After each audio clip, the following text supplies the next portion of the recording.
술 취하지 말라. 이는 방탕한 것이니 오직 성령으로 충만함을 받으라. 시와 찬송과 신령한 노래들로 서로 화답하며 너의 마음으로 주께 노래하며 찬송하며 범사의 우리 주 예수 그리스도의 이름으로 항상 아버지 하나님께 감사하며. 아멘. 우리 앞뒤 좌우에 있는 분들과 감사합니다. 이렇게 한번 인사하십시다. 이번에는 여러분의 진심을 담아서 옆에 좌우에 있는 분들 세 분에게 꼭 감사합니다 한번 인사하십시다.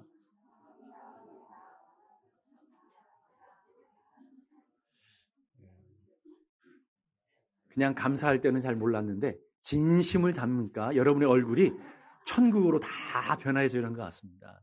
그만큼 감사합니다라고 하는 한 단어 자체가 우리의 마음을 여유롭게 하고 우리의 마음을 풍성하게 하는 것 같습니다. 오늘도 집에 가서 여러분 자녀들을 바라보면서 여러분이 배우자를 바라보면서 여러분의 부모님을 바라보면서 감사합니다. 고마웠습니다. 올 한 해 감사했습니다. 이렇게 여러분이 인사할 수 있다면 여러분이 얼마나 더 부자가 되겠습니까? 뭐 고마운 게 뭐가 있다고 이렇게 따지면 감사할 게 하나도 없겠죠. 오늘 여러분의 마음이 부자가 되어지고 여러분의 마음이 풍성해졌기에 여러분이 먼저 감사합니다. 이렇게 함께 나눌 때 여러분의 삶이 더 풍성한 은혜와 복이 되어질 줄로 믿습니다. 에베소 5장에는 성령 충만한 삶이 무엇인지에 관한 이야기들을 다루고 있습니다. 성령 충만한 삶은 우리 삶에 어떤 놀라운 변화가 있다라는 것을 얘기해 주는데 4절은 이렇게 말합니다. 그들이 다 성령의 충만함을 받고 성령이 말하게 하심을 따라 다른 언어들로 말하기를 시작하니라.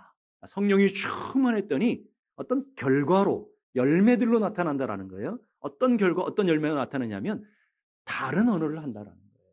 물론 여기에는 방언을 뜻하는 것도 되겠지만 여러분이 사용했던 언어가 아닌 전혀 다른 언어를 사용하게 되어진다. 불평과 원망과 낙심과 두려움과 그런 실패 언어들을 썼다고 한다면 이제 기쁨과 감사와 찬양과 영광의 언어들, 하나님의 거룩한 은혜를 바라보는 언어들이 바뀌어지더라는 것을 얘기하고 있습니다. 성령 충만한 결과가 언어가 바뀌더라 하는 것이고요. 그럼 어떤 언어가 바뀌느냐? 우리의 삶에 어떻게 회복되느냐? 첫째는 우리의 입에서 찬양이 흘러나오게 되더라 하는 거예요. 19절 보십시다. 시와 찬송과 신령한 노래를 서로 화답하며 너의 마음에 주께 노래하며 찬송하며. 자 보세요. 찬송, 노래, 노래, 찬송. 이런 단어들이 계속 반복되고 있는 거예요. 성령 충만하면 여러분의 입술에 찬양이 흘러나오게 된다. 이런 노래는 누가 하죠? 기쁜 사람, 행복한 사람이 노래를 하는 거예요. 안에 막 슬픔이 있고 걱정, 근심이 있는데 콧노래를 흥하는 사람은 조금 문제가 있는 사람이에요. 그런 사람은 빨리 병원에 가봐야 된다고요. 여러분, 노래라는 것은 기뻐야, 흥이 나야, 행복해야 부를 수 있는 거예요. 그래서 평상시에는 노래를 안 부르던 분들이 술 한잔 하면 기분 좋으니까 막 그렇게 소심했던 분들 노래를 하시더라고요. 여러분, 그건 진짜 노래가 아니죠. 진짜 행복함이 우리 안에서부터 나와야 되는데 찬양도 마찬가지라는 거예요. 아무나 찬양하는 게 아니고요. 찬양 여러분이 이 시간 앉아서 막 우리가 찬양했지만 어떤 분은 억지로 마지못해 찬양했을 거예요. 왜? 이 안에 기쁨이 없기 때문에. 찬양이라는 것은 이 안에서부터 기쁨이 있고 행복하고 감사가 있을 때 나타나는 것이 찬양이라는 거예요. 성령 충만하면 나타나는 증거가 뭐냐면 우리 안에 기쁨이 있어요. 믿습니까? 아니, 목사님 무슨 소리입니까? 그거 어떻게 합니까? 그래서 나온 말이 있어요. 니들이 개맛을 알아? 이런 말이 나온 거예요. 개맛을 먹어본 사람이 개맛을 아는 것처럼 성령의 능력, 성령의 권능을 맛본 사람들은 다 동의하실 거예요. 성령이 내 안에 역사했더니 기쁨이 넘치고요. 성령이 내 안에 역사했더니 감사가 넘치고요. 성령이 했더니 내 안에 찬양이 흘러나오게 돼요. 그래서 내게 강 같은 평화, 내게 강 같은 평화 어디서부터 흘러나와요? 내 안에서부터 넘쳐나는 거예요. 넘친다는 말은 안에서부터 흘러서 넘쳐나는 거예요. 내게 샘솟는 기쁨, 내게 샘솟는 기쁨, 기쁨이 넘치네. 그 다음 보니까 내게 바다 같은 사랑, 내게 바다 같은 사랑, 내게 바다 같은 사랑이 넘쳐나는 거예요. 넘쳐나는 거예요. 그러니까 우리 안에서부터 성령이 역사하니까 우리 안에 놀라운 기쁨이 막 주체할 수 없는 기쁨이 막 흘러나는 거예요. 눈빛을 보니까 이게 뭔 소린가. 그런 분들도 계시고 동감하면서 그래 맞아 고개를 끄덕끄덕거리는 분도 있고 바로 그 맛이에요 여러분. 성령님을 맛보고 성령의 능력을 경험하면 안에서부터 솟아나는 기쁨이 있어요. 안에서부터 솟아나는 평강이 있어요. 세상이 알 수 없는 감격이 있어요. 그래서 뭐가 나온다고요? 입술로 찬양이 나오게 되더라는 거예요. 사도행전 16장에 보면 사도 바울이 2차 선교 여행 중에 빌립보라는 곳에 갔어요. 빌립보에 가보니까 유명한 점치는 귀신, 아주 용한 무당 하나가 있었어요. 사도 바울이 그런 꼴을 못 보잖아요. 사도 바울이 나사렛 예수의 이름의 권세로 그 귀신을 쫓아내버렸어요. 그랬더니 그 점치는 귀신의 주인이 자신의 손에가 다 끊어진 줄 알고 고발해버렸어요. 그랬더니 사도 바울이 끌려가서 매를 맞고 감옥에 갇혀서 옥문에 갇혀서 지금 고통을 당하는 그런 장면이 나와요. 여러분 같은 얼마나 억울하겠어요. 아니 귀신 들린 자를 고쳐줬잖아요. 병든 사람을 고쳐준 거잖아요. 여러분 죽어가는 사람을 살려낸 거잖아요. 얼마나 감격스러운 일입니까? 선한 일 하다가 억울한 일 당하고 복음을 증거하다가 억울한 일 당하고 그래서 지금 감옥에 갇혀 있는 사도 바울이 얼마나 낙심이 되었겠어요. 얼마나 억울하겠습니까? 거기다가 요즘 같은 감옥이 아니 인권이 보장되는 감옥이 아니잖아요.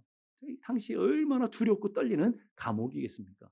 그 감옥에 다 결박되어 있는데 사도 바울이 낙심하며 절망하며 울고 탄식하며 두려워하고 있는 것이 아니라 그 밤에 어떻게 했다고요? 찬양을 했다 이 말이에요.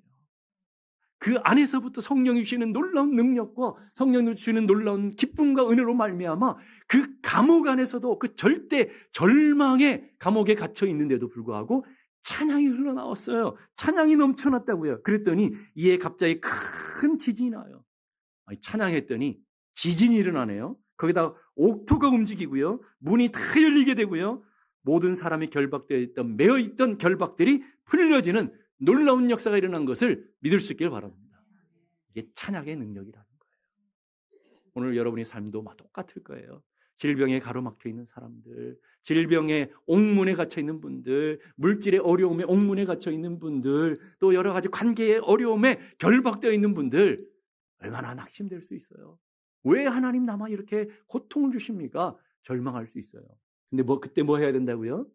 성령의 권능으로 말미암아 기쁨으로 말미암아 찬양할 때 그 질병의 결박이 풀려지게 되는 거예요.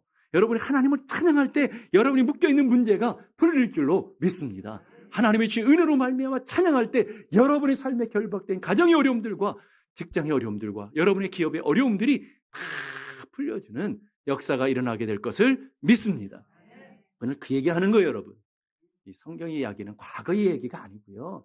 오늘 우리 삶에 일어나는 일들이고 오늘 삶에 반복되어야 되는 일이라는 거예요. 똑같은 성령님이고 똑같은 능력이고 똑같은 역사가 우리들 가운데도 일어나게 되는 줄로 믿습니다. 우리에게는 없단 말이죠. 왜?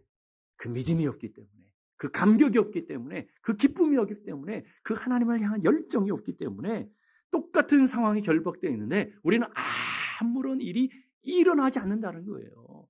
아니 똑같은 하나님을 믿는데 아무런 일이 내 삶에 일어나지 않는 것, 그게 더 큰 기적이죠. 일어나는 게 기적이 아니라 똑같은 하나님인데 왜 나에게만 안 일어나냐 이 말이에요, 여러분. 이게 더 큰 기적이라니까요, 여러분. 그런 놀라운 기적의 증인들이 되지 마시고 오늘 여러분의 삶에 여러분이 찬양할 때 여러분의 삶에 기쁨이 회복되어지고 찬양할 때 여러분의 삶의 결박들이 풀려지고 여러분의 삶의 문제들이 해결되는 놀라운 은혜가 경험하는 여러분 모두가 되기를 주님의 이름으로 축복합니다. 어디서부터 출발한다고요? 성령이 내 안에 역사했더니 기쁨이 터지더라.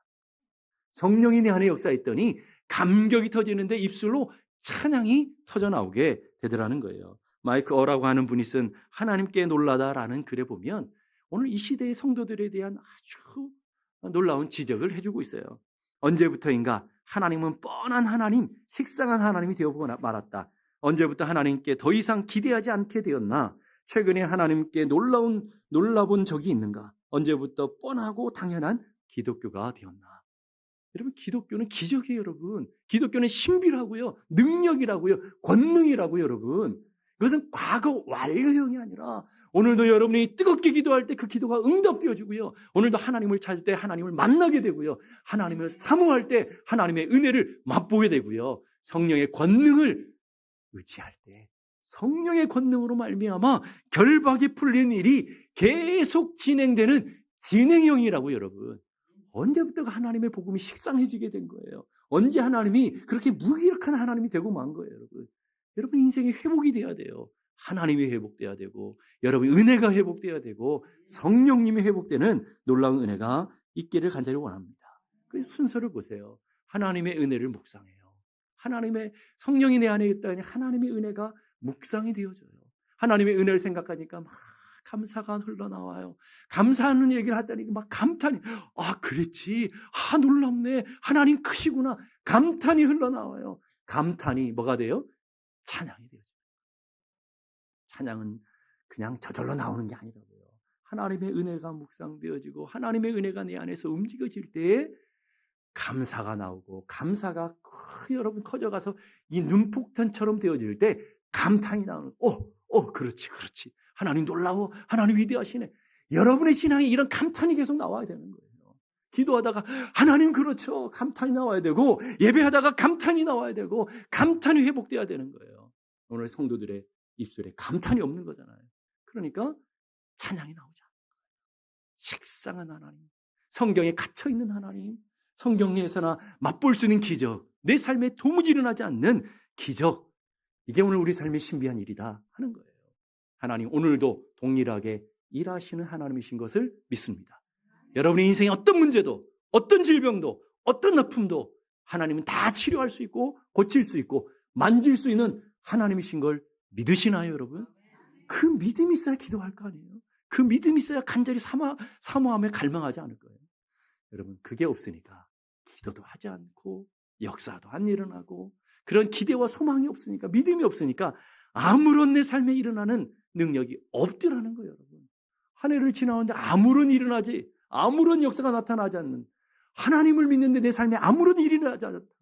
그게 이상한 거라는 거예요. 그게 오늘 여러분의 삶이 놀라운 변화와 성경에 기록되는 성경의 놀라운 역사들이 여러분 삶의 자리에 일어나야 되고, 간증으로, 찬양으로 회복되는 놀라운 은혜가 있기를 주님의 이름으로 축복합니다. 두 번째로 성령이 충만했더니, 첫째는 찬양이 흘러나오고요. 두 번째는 내 입에서 감사의 방언이 나오더라고요. 감사가, 여러분 세상에 모르는 방언 중얼중얼 하는 것보다 감사합니다. 가장 위대한 방언은 감사 방언이에요. 네? 성령 충만했더니 뭐가 나온다고요? 감사가. 20절 보세요.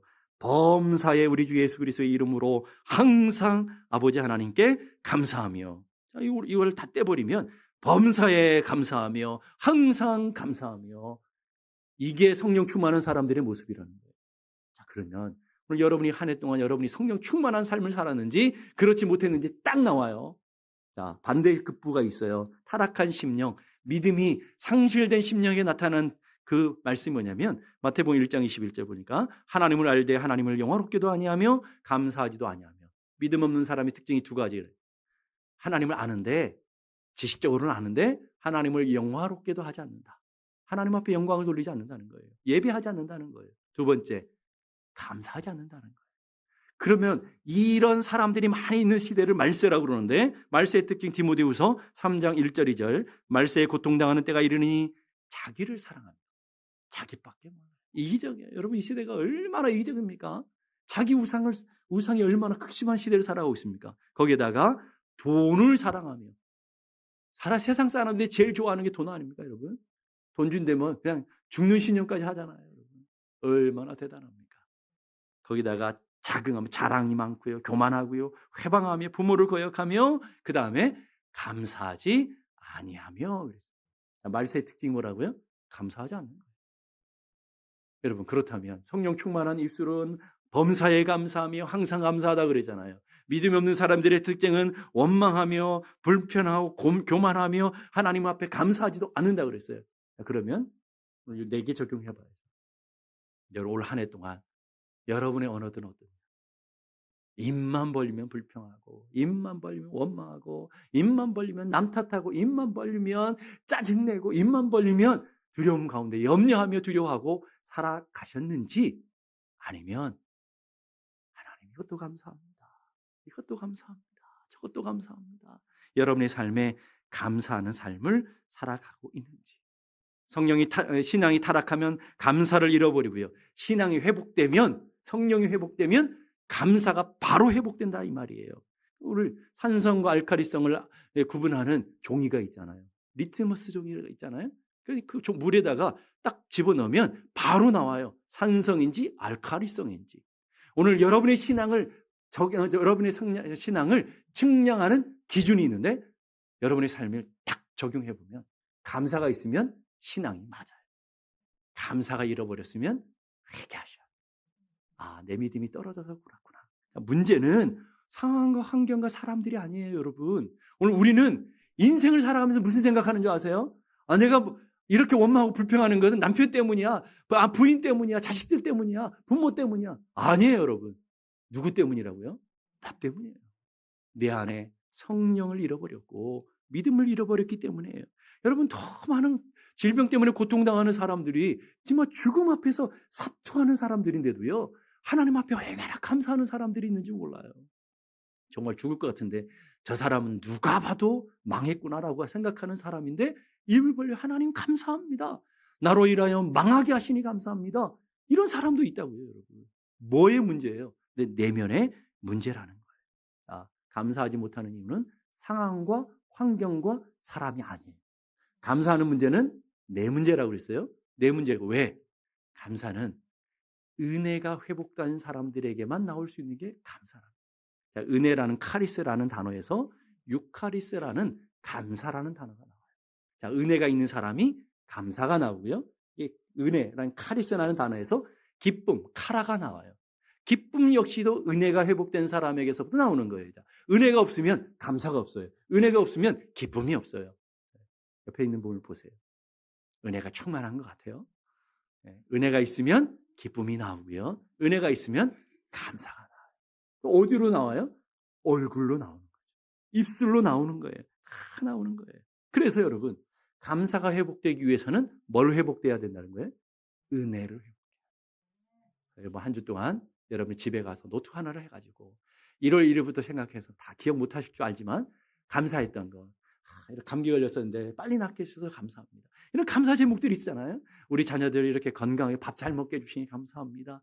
잠을 잘 잘 수 있어서, 여러분 잠 잘 자는 게 얼마나 감사한데요. 여러분, 잠 못 자서 밤을 새우는 사람들이 얼마나 많습니까? 그게 진짜 고통이에요. 여러분 다 감사할 거리 아닙니까? 여러분, 걸어갈 수 있는 거 감사, 숨을 쉴 수 있는 거 감사. 숨을 쉬는 게 당연해 보이죠? 아니요. 여러분, 병원에 중환자실 가보세요. 숨 한 번 쉬기 위해서 산소 호흡기를 의지해서 숨을 컬떡컬떡 거리며 쉬는 사람들이 얼마나 많습니까? 얼마 전에 어떤 목사님을 만났는데 단기 선교 갔는데 4,000m 고지에 갔다가 쓰러져 버렸대요. 그래서 산소통을 메고 다녔대요. 산소통 하나가 20불이래. 조그만한 산소통. 그 20불 계속 먹고 살았대요. 또 떨어지면 또 20불, 또 떨어지면 20불. 우리 나갈 때마다 한번 산소통 값을 받으셔야 됩니다. 여러분, 숨 쉬고 살아가는 게 얼마나 은혜입니까, 여러분? 은혜 아닙니까, 여러분? 돈이 좀 없으면 좀 어때요? 건강이 좀 없으면 어때요? 내가 오늘 숨을 쉬고 살아가고, 내가 지금 이 자리에 예배할 수 있는 것이, 내가 이 자리에 하나님을 찬양할 수 있는 이 자리에 앉아 있는 것 자체가 기적이에요, 여러분. 그러니 여기에 앉아 있는 단 한 분도 예외 없이 모든 분들은 감사할 조건이 풍성한 거예요. 감사할 것이 풍성한 거예요. 그래서 욱지무라 간조 목사님이 이렇게 말해요. 감사하는 마음이 생기지 않는 메마른 마음을 가진 것이 저주다. 메마른 마음, 감사할 수 없는 마음이 곧 저주라는 거예요. 진짜 은혜 받은 사람은 감사하며 찬양해요. 근데 은혜가 잃어버린 사람들은 사람이 문제가, 환경이 문제가 아니라 내 마음의 문제라고요. 뭐가 떨어졌다고요, 지금? 은혜가 메말라 버린 거예요. 은혜가 메말른, 여러분, 물이 없는 흙은 어떻게 돼요? 먼지가 펄펄 나요. 자동차 지나가면 먼지가 확 날리잖아요. 오늘 사람도 똑같아요. 지나가 보면 불평, 원망, 그런 짜증 확 날아가는 거예요. 지나가기만 해도 막 날려요. 뭐 때문에요? 내 안에 은혜가 메말랐기 때문에. 자, 그러면 이번 한 주간 여러분이 회복해야 될 건 뭐라고요? 그 은혜를 회복하는 은혜가 회복되면 감사가 회복되고, 은혜가 회복되면 기쁨이 회복되고, 은혜가 회복되면 찬양이 회복되는 놀라운 비법이 그 안에 숨겨져 있다라는 것을 여러분이 기억하셔야 돼요. 종교개혁자 마틴 루터는 이렇게 말합니다. 마귀는 만성적 불평불만자다. 분명히 마귀의 지배를 받는 말이 있고 성령의 지배를 받는 말이 있다. 마귀는 만성적 불평불만자래요. 자, 그러면 그 마귀의 역사가 일어나는 곳에 뭐가 나오겠어요? 불평, 원망, 짜증, 분노 이런 게 나오는 거예요. 그런데 성령님의 하시는 역사가 있는데 성령님 기쁨의 영이시고 충만한 영이라고 그랬잖아요. 성령이 간에 역사하면 딱 누르면 뭐가 나와요? 톡하면 터지면 봉선화처럼 터지면 뭐가 나와요? 기쁨이 나오고 평안이 나오고 감사가 나와요. 오늘 가서 여러분 옆 한번 딱 찔러보세요. 뭐가 나오는지 확 짜증이 나오면 아 알았어.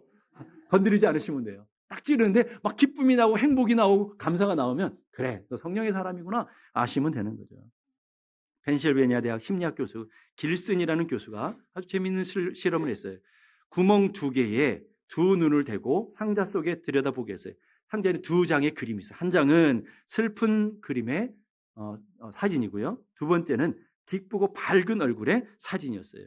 어떤 사람은 보면서 슬픈 얼굴을 보고요. 어떤 사람은 보면 기쁜 얼굴을 봐요. 그 이유를 봤더니 자신의 내면이 행복하고 기쁜 사람은 기쁜 사진을 먼저 보고요.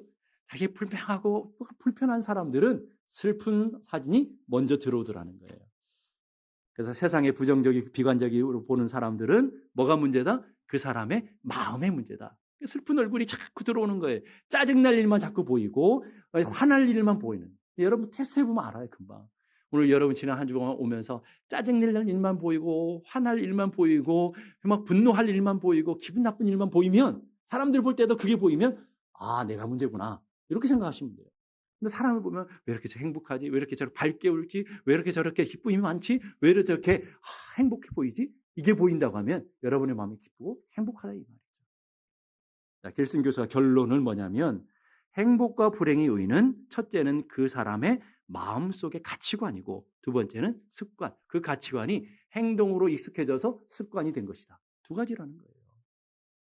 오늘 만들어 놨어야 되는데 나가면서 딱 보고 뭐가 보이시냐고 테스트를 좀 해봤어야 되는데 여러분의 인상을 딱 보니까 환하게 웃는 얼굴들만 보였을 것 같아요. 자, 이게 내면의 문제라는 여러분 행복하게 원하시잖아요. 그 누구보다 행복하게 원하시는 게 하나님이시라고요.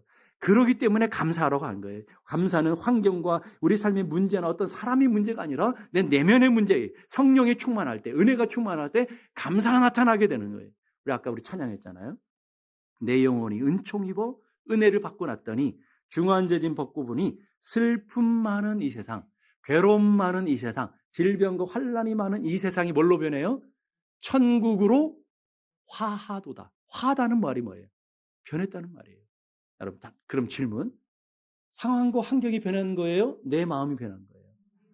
내 마음이 예수 그리스도를 모셨더니 상황과 환경은 똑같아요. 왼수 같은 남편이 똑같이 있고요. 왼수 같은 자식들이 똑같이 있어요. 상황은 똑같아요. 그런데 뭐가요? 천국으로 변해버렸대요. 내 마음이 기쁘고 내 마음이 행복하니까 천국을 살아간대요. 2절 보세요. 주의 얼굴 뵙기 전에 멀리 뵈던 하늘나라 내 마음속에 이루어지. 어디서 이루어진다고요? 내 마음속에 이루어지니 날로 날로 가깝도다. 3절은 더 기가 막혀요. 높은 산이 거친 들이 초막이나 궁궐이나 초막에 있든지 궁궐에 있든지 극과 극이잖아요. 초막에 있든지 궁궐에 있든지 내 주 예수 모신 곳이 그 어디나 하늘나라. 어디가 하늘나라라고요? 내 주 예수 모신 곳. 다르게 말하면 성령 모시고 살아가는 그 마음이 천국이 되어졌어요. 그렇기 때문에 천국을 맛보고 천국을 누리는 사람은 초막에 갖다 놨든지 아니면 궁궐에 갖다 놨든지 아니면 저 아프리카 오지에 갖다 놨든지 미국에 살든지 똑같아요. 다 천국을 살아가는 거예요. 여러분 어떠신가요? 여러분의 집이 천국 같아요? 여러분 자녀들 봐도 행복하고 여러분의 배우자를 봐도 행복하고 여러분의 삶의 자리 행복하냐 이 말이에요. 주 예수 모신 곳이 그 어디나 하늘나라. 하늘나라는 저 먼 곳에 죽어서만 가는 곳이 아니라고요. 하나님 나라는 너희 안에 있느니라 그랬잖아요. 하나님 나라가 들어온 사람들은 의와 평강과 희락이 있느니라. 은은 뭐죠? 하나님과의 관계가 회복되는 거예요. 하나님이 내 안에 들어오신 거예요. 그러니 하나님이 내 안에 들어오신 결과가 뭐라고요? 평안이 주어져요. 평안이. 내 마음속에 세상이 줄 수도 세상이 할 수도 없는 평강이 주어지는 거예요. 평강이 막 흘러넘치니까 겉으로 주체할 수 없이 나오는 게 뭐예요? 희락, 기쁨이다. 오늘 저는 여러분들에게 그 평안이 주어지기 바라요. 그 기쁨이 주어지기 바라요. 그래서 여러분 안에서 나오는 그 은혜와 기쁨으로 말미암아 여러분의 삶이 행복한, 감사한 하나님의 사람들이 되어지는 은혜가 있기를 간절히 바랍니다. 신앙이 타락하면 내 마음과 입술에 감사가 사라지고요. 신앙이 회복되면 내 마음과 내 입술에 감사가 회복되어져요. 지난 한 주 어떻게 살아오셨어요? 남편을 봐도 짜증나고 아내를 봐도 불편하고 자식들을 봐도 화가 나고 화가 막 솟아납니까? 갱년기라서 그런 게 아니라 은혜가 없어서 그래요. 은혜가 없어서. 은혜가 메말라서 은혜를 회복해야 돼요, 여러분. 나이가 들어서 기력이 없어서가 아니에요, 여러분. 은혜가 없어서 은혜가. 돈 베이커라는 분이 이렇게 말해요. 감사요법이라는 책에 보면 감사는 환경을 변화시키지는 못한다. 그러나 나의 태도를 변화시킨다. 여러분 감사했다고 환경이 바뀌는 게 아니라고요. 감사했다고 뭐 금방 아팠던 게 낫는 게 아니라고요. 그러나 내 마음이 하나님 나라를 누리다 보니까 평강이 찾아오고 기쁨이 찾아오는 거예요. 그러다 보니까 병도 낫게 되어지고요. 그러다 보니까 가정도 회복이 되어져요. 그래서 웃는 얼굴에 침 못 뱉는다고 그러잖아요. 감사하는 사람들 옆에 어떻게 짜증을 부려요. 그렇잖아요. 자기도 이게 막 긁어대니까 자꾸 뭔가 먼지가 날리니까 옆에서도 짜증을 같이 부리는 거죠. 그렇잖아요, 여러분. 내 마음이 변해야 돼요. 내 마음이 바뀌어져요. 데살로니가전서 5장 18절에서 범사에 감사해라. 언제 감사하라고요? 범사에. 이 범사의 말은 어느 시간에다 어떤 상황이나 어떤 조건에서라도 감사해야 된다. 저는 한 주간 여러분 모두가 그런 삶이 회복되기를 바랍니다. 그래서 여러분의 인생이 전 인생이 천국을 살아가는 은혜로운 삶이 되어야 될 줄로 믿습니다. 캘리포니아 데이비스 대학교의 심리학 교수인 에머슨 교수와 마이애미 대학 심리학 교수인 맥켈로프라는 교수가 재밌는 실험을 했어요. 감사하는 태도가 사람들의 육체적으로 정신적으로 어떤 영향을 끼치는지를 알아보는 실험을 했는데 ABC 세 그룹을 나눴어요. A 그룹에는 기쁜 말, 감사하는 말, 행복한 말만 하게 하는 행복한 그룹. 두 번째 그룹은 원망하는 말, 불평하는 말, 짜증내는 말, 이런 말 하는 불평 그룹. 세 번째는 감사하는 말도 불평하는 말도 하지 말고 보통 얘기만 하는 보통 그룹. 이렇게 만들었어요. 한 주가 지나서 그 그룹을 따져봤더니 감사하는 그룹이 다른 그룹에 비해서 약 25% 더 행복감을 느끼며 살아가더라. 이런 결과가 나왔어요. 놀라운 결과가 나온 걸 보고는 야 우리 일주일만 하지 말고 1년을 좀 장기적인 프로젝트 가지고 1년을 한번 연구해보자. 그리고는 사람들을 모았어요. 그리고 똑같이 세 그룹을 만들었어요. ABC 그룹. 그 세 그룹으로 나누고 1년을 딱 연구하고 딱 결론 이렇게 내요. 매일 무엇이든지 감사하는 사람들이 남을 더 배려하고 행복한 하루하루를 살아가고 있더라. 감사하는 사람. 딱 한 가지 요건이 감사하냐 감사하지 못하냐 요 하나를 바꿨는데 감사하는 사람들은 어떻다고요? 너그러운 거예요. 여유가 있는 거예요. 배려하고 너그러우니까 짜증이 안 나는 거죠. 너그럽고 배려하는 마음이 있고 무엇보다도 감사하고 행복한 삶을 살아가더라. 여러분 그러고 싶지 않습니까, 여러분? 저 사람들 만나면 인상에 짜증이야, 진상이야, 뭐 그러잖아요, 요즘. 그런 게 아니라 저 사람 왜 이렇게 행복할까? 저 사람에게는 행복 바이러스가 있나 봐. 저 사람은 행복 DNA가 있나 봐. 뭐 이래야 되지 않겠습니까, 여러분? 아멘 안 하시네. 여러분에게 행복 바이러스가 있기를 바랍니다. 짜증 바이러스가 아니라 분노 바이러스가 아니라 행복 바이러스가. 여러분만 만나면 행복해져요. 여러분만 만나면 기뻐요. 여러분만 만나면 여러분 안에서 솟아나는 그 기쁨, 감사가 막 다른 사람이 막 전염시켜주는 놀라운 역사가 일어나게 되기를 간절히 바랍니다. 유명한 철학자는 아리스토텔레스가 이렇게 말했어요. 행복은 감사하는 사람의 것이다. 행복은 누구의 것이라고요? 감사하는 사람의 것이다. 저는 여러분 모두가 행복하길 바라요. 믿거나 말거나. 진짜라니까요. 저는 여러분 모두가 행복하길 바라고 여러분 모두가 잘 되길 바라고 우리 교회 오신 분 누구나 행복하길 바라요. 정말. 진심입니다. 하나님 아셔요. 진심이에요. 그럼 어떻게 하라고요? 감사하라. 감사하기 위해서 한 주간 여러분이 은혜를 회복하셔야 돼요. 은혜를 회복하는 여러분 모두가 돼야 될 줄로 믿습니다. 윌리엄 로우라고 하는 분이 이렇게 얘기했어요. 인생의 행복과 만족을 찾는 가장 빠르고 확실한 방법은 다음 주에 가르쳐 드릴게요. 이러면 여러분 실망하실 거 아니에요. 예? 우리 인의 행복과 만족을 회복하는 가장 빠른, 가장 급속한 방법, 가장 빠른 방법. 빨리 가르쳐 주길 바라는 눈빛으로. 예? 답이 나왔잖아요. 뭐라고요? 감사하는 것이다.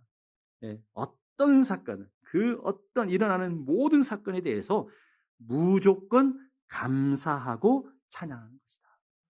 선감사라는 거예요. 감사해 놓고 보면 거기에 하나님의 뜻이 있는 것을 발견하게 돼요. 감사해 놓고 보면, 여러분, 감사해 놓고 보면 거기에 하나님의 뜻을 찾게 되는 거예요, 여러분. 짜증하고 이유를 찾고 짜증나고 그렇게 하고 나면 감사를 못 해요, 여러분. 무조건 먼저 감사하라는 거예요. 다 이유 있는 사건들이고 하나님의 섭리, 하나님의 주권 가운데 일어나는 것들인 것을 믿을 수 있길 바랍니다. 그래서 하나님께서 범사에 감사하라. 그리고 너희는 또한 감사하는 자가 되라 그랬어요. 다음 주는 추수감사절이에요. 왜 추수감사절도 아닌데 이런 감사설교를 할까요? 땡겨서 감사하라는 거예요, 여러분. 감사 예배는 그냥 감사하는 게 아니라 한 주간이라도 여러분들이 그 감사를 좀 묵상하고, 오죽 하나님께서 우리가 감사를 안 하면 감사절기를 만들어 놓겠겠어요. 늘 감사하면 감사절기를 만들었겠냔 말이에요. 얼마나 감사 안 하니까 1년 중에 이날이라도 좀 감사를 좀 기억하며 하나님 앞에 감사하자, 이거 아닙니까, 여러분? 그러면 감사 없이 와서 감사하면 되겠습니까?